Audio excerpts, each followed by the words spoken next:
नमस्कार प्रिय दोस्तों, एक बार फिर से आप सभी का स्वागत है अद्भुत सागर चैनल में। प्रिय दोस्तों, प्राचीन समय की बात है। एक नगर में एक राजा रहा करता था। प्रिय दोस्तों, वह राजा बड़ा ही स्वाभाविक और बड़ा ही सहनशील राजा था। एक दिन की बात है, राजा अपनी सभा में बैठा हुआ था और जिस समय राजा अपनी सभा में बैठा हुआ था उसी समय राजा के महल के बाहर एक कुत्ता जोर जोर से रोने लगता है। जैसे ही राजा उस कुत्ते की आवाज़ सुनता है और राजा को पता चलता है कि कोई कुत्ता महल के बाहर रो रहा है, तो राजा अपने महल के एक द्वारपाल से कहकर उस कुत्ते को वहां से भगवा देता है। उसके बाद वह कुत्ता वहां से एक जंगल की ओर चले जाता है। और फिर जैसे ही दूसरे दिन फिर से राजा अपनी सभा में बैठता है, तो फिर से वह कुत्ता उसी राजा के महल के बाहर आकर रोने लगता है। और फिर से उस दिन भी राजा अपने द्वारपाल से कहकर उस कुत्ते को भगवा देता है। उसके बाद तीसरे दिन राजा के महल के बाहर कुत्ता आकर जोर जोर से रोने लगता है। परंतु उस दिन राजा जैसे ही कुत्ते का रोना सुनता है, तो राजा उस दिन कुत्ते को भगाता नहीं है, बल्कि उस दिन राजा ये जानना चाहता है कि आखिर ये कुत्ता रोजाना महल के बाहर आकर क्यों रोता है। प्रिय दोस्तों, उस दिन वह राजा अपने द्वारपाल से कहता है कि तुम महल के बाहर जाकर इस कुत्ते को यहाँ बुला कर लाओ।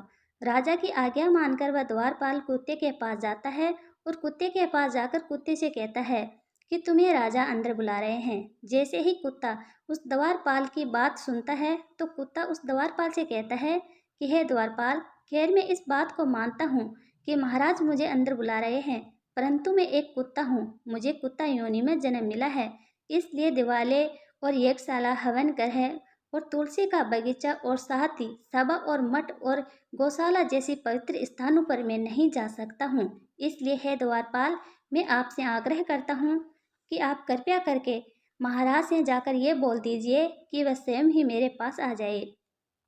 जी दोस्तों, उसके बाद में द्वारपाल कुत्ते की इस बात को सुनकर राजा के पास जाता है और राजा के पास जाकर राजा से कहता है कि महाराज, वह कुत्ता यहाँ पर नहीं आ रहा है और कुत्ते ने कहा है कि मैं एक कुत्ता योनि में जन्म लिया हूँ, इस वजह से मैं दिवाले, यज्ञशाला, हवन ग्रह और तुलसी बगीचा और सभा और मठ, गौशाला जैसी पवित्र स्थानों पर नहीं जा सकता हूँ।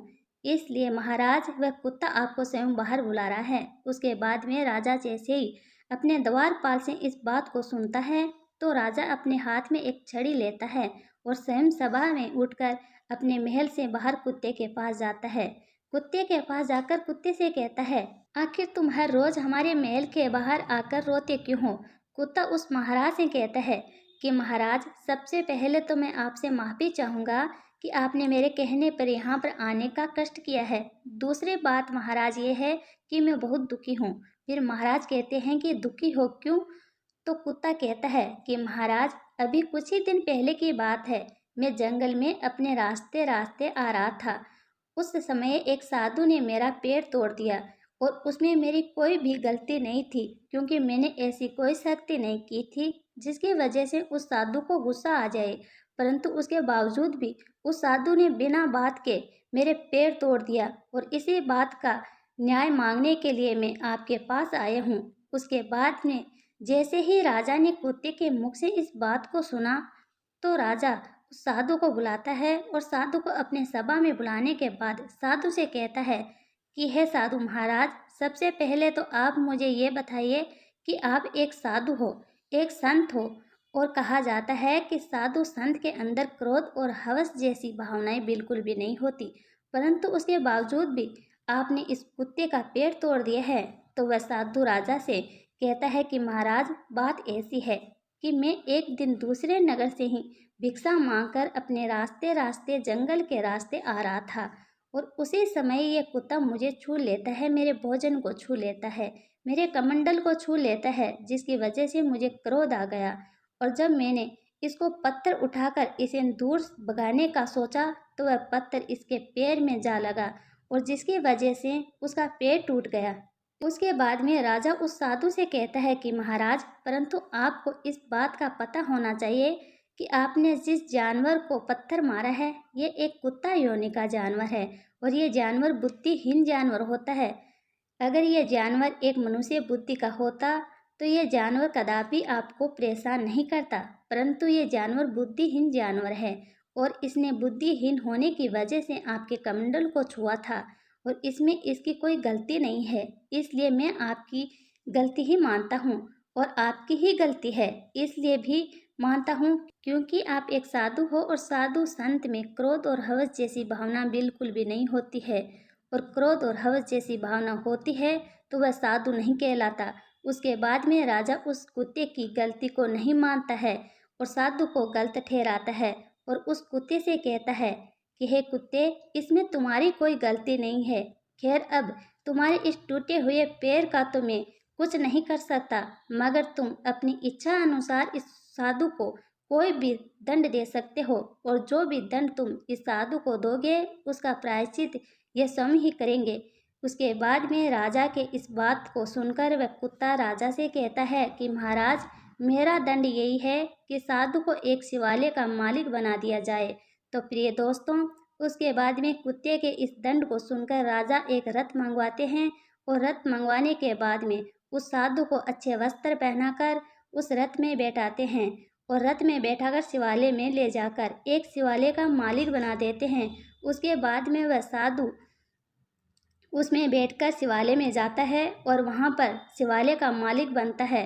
तो साधु सोचने लगता है कि ये कुत्ता वाकई में बुद्धिहीन है, क्योंकि इसने मुझे दंड नहीं बल्कि मुझे एक वरदान दिया है, क्योंकि शिवालय में जाने के बाद में तो अच्छे वस्त्र पहन पाऊंगा और अच्छा जीवन जी पाऊंगा, भला इसे कोई दंड थोड़ी ना कहते हैं। उसके बाद में राजा उस साधु को कुत्ते के द्वारा दिए गए दंड को देकर अपने सभा में चले जाता है। परंतु उस राजे के जो लोग सोचने लगे कि ये कुत्ता कितना मूर्ख है, जिसने एक साधु को दंड देने के बजाय एक शिवालय का मालिक बना दिया है, उसके जीवन को साकार कर दिया है। बल्कि उस कुत्ते की उस साधु ने टांग तोड़ी है, पेड़ तोड़ा है, तो उसे दंड देना चाहिए। प्रिय दोस्तों, उसके बाद उस राजे के कुछ लोग उस कुत्ते के पास जाते हैं और कुत्ते के पास जाकर कहते हैं कि हे कुत्ते भाई, आपसे एक प्रश्न पूछना है। तो प्रिय दोस्तों, वह कुत्ता कहता है कि पूछिए भाई। वह लोग, नगर के लोग कुत्ते से कहते हैं कि कुत्ता भाई, उस साधु ने आपकी टांग तोड़ी है, आपके पैर तोड़े थे, और फिर भी राजा ने आपसे कहा था कि आप जो भी दंड उसे दोगे उस दंड को वह स्वीकार करेगा। उसके बावजूद भी आपने उस साधु को दंड देने के बजाय उसे शिवालय का मालिक बना दिया। तो प्रिय दोस्तों, वह कुत्ता उसके बाद उन सभी लोगों को बताने लगता है और कहता है कि भाई, खैर मैं मानता हूँ कि मैंने अपने शत्रु समान साधु को एक शिवालय का मालिक बनाया है, परंतु मैं आपको बताना चाहूँगा कि जो स्त्री और बालकों का हरण करने वाले होते हैं, गाली गलौज करने वाले होते हैं, अन्याय करने वाले होते हैं और दूसरे की संपत्ति को हड़पने वाले होते हैं और ब्राह्मणों के घर में चोरी करने वाले होते हैं, साथ ही जिन साधुओं के मन में क्रोध और हवस होती है, और साथ ही जो स्त्री अपने पति के अलावा किसी अन्य पुरुष के साथ संबंध बनाती है, ये सब अगले जन्म में कुत्ते की योनि में जन्म लेते हैं। और ठीक इसी प्रकार इस साधु के मन में क्रोध है और क्रोध होने के बावजूद अभी शिवालय में गया है और इसके लिए अगले जन्म में यह साधु एक कुत्ते की योनि में जन्म लेगा। इसलिए मैंने साधु को इसके पाप का प्रायश्चित करने के लिए ही शिवालय में भेजा है। यह साधु अपने इस जीवन को तो अच्छे से जिएगा, परंतु अगले जीवन में ये कुत्ता बनकर ही जन्म लेगा। उसके बाद में कुत्ता कहता है कि भाई, मेरे पिछले जन्म में मैं भी एक मर्द था और मेरे अंदर बहुत घमंड था, जिसकी वजह से मुझे एक कुत्ते योनि में जन्म मिला है। और ठीक इसी प्रकार स्त्री हरण करने वाले, बाल हरण करने वाले और इस तरह के अन्याय करने वाले लोगों को अगले जन्म में कुत्ते की योनि में ही जन्म मिलता है। तो प्रिय दोस्तों, इस प्रकार कुत्ता इस कहानी को दर्शाता है। प्रिय दोस्तों, यह थी कहानी। उम्मीद करते हैं आपको पसंद आई होगी। पसंद आए तो एक प्यारा सा कमेंट ज़रूर करें। राधे राधे दोस्तों।